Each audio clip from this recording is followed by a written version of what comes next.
Alright guys, welcome to another episode of my Let's Play for Speed Hot Pursuit series, and today we're going to be using the Maserati Granturismo S. This is a pretty cool car, it's pretty fast, it sounds really nice.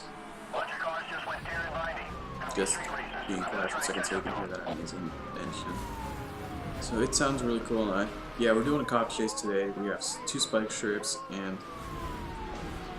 Is it 2 spike strips? I think it's 3 spike strips and 3 EMPs. If I am not losing my vision slowly but surely. Well, if not, I'm not becoming noise. Okay, 2 AMPs, 3 spike strips, that's what it's kind of hard to read since it was just spreads. So here's an easy way to get rid of the cops. This is, I use this a lot. Just if you see a cop on the side of the road, just hit him. That will take him down instantly because he's not moving. And then you can just make up the place that you've lost with the nitrous that was refilled from taking down a cop car. You automatically get your nitrous refilled from taking down cop cars. That's a really good way. That dude just failed.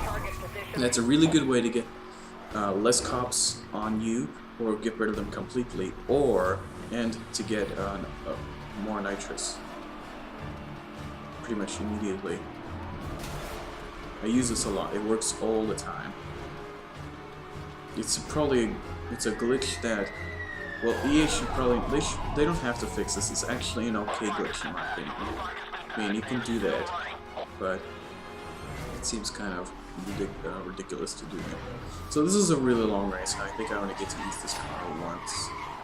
Yeah, I only get to use this car in this episode, and that's it.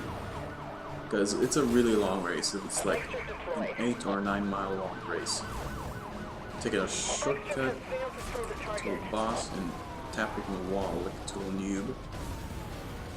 So, yeah, there's many ways to refill your nitrous. You can take shortcuts, you can drive an oncoming, you can drift, you can get slipstream, you can also get air, but it's really difficult to get air time in this game. Because you can only get like half a second of air time. That's max. You can't, there's no jumps either in this game, so you can't really do big jumps like in Need for Speed Most Wanted 2012. Which I can understand that. And I dropped a spike strip right there so that anybody who would think about following me would just get hit by the spike strip immediately. So that was a pretty clever idea. So this is a fast car, I mean, just look at the speed that it's going at. Then there's another cop car right over there. I think it's the E7 carbon model. Yeah, it's the carbon motors E7. I actually have that in my arsenal. I don't think I ever got a chance to use it. Here's what I'm gonna do for cars that I have not quite really used in this game.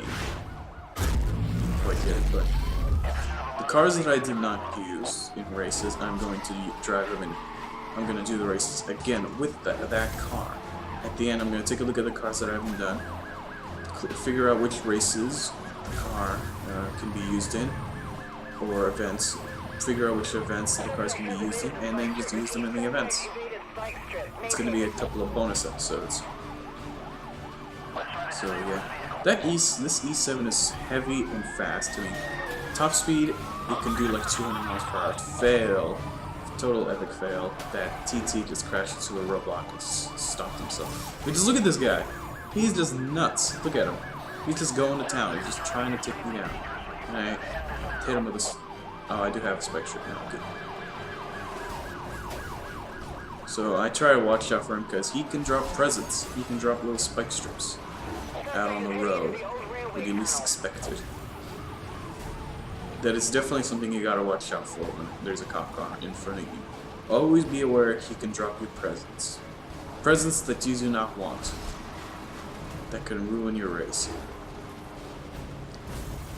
And also watch out for the cop cars driving at a fair distance behind you, about 100 to 200 feet behind you. I don't know how you would calculate that, but yeah, they can activate EMPs. So if you don't have a jammer, then it's going to be really difficult to get the EMP off of you. I know for a fact myself, because they're really difficult to shake off unless you actually get behind the person that's trying to EMP you, which is, if there's 2 cop cars, then that's a problem, because you won't be able to figure out which one is actually doing it. And that was a total win right there.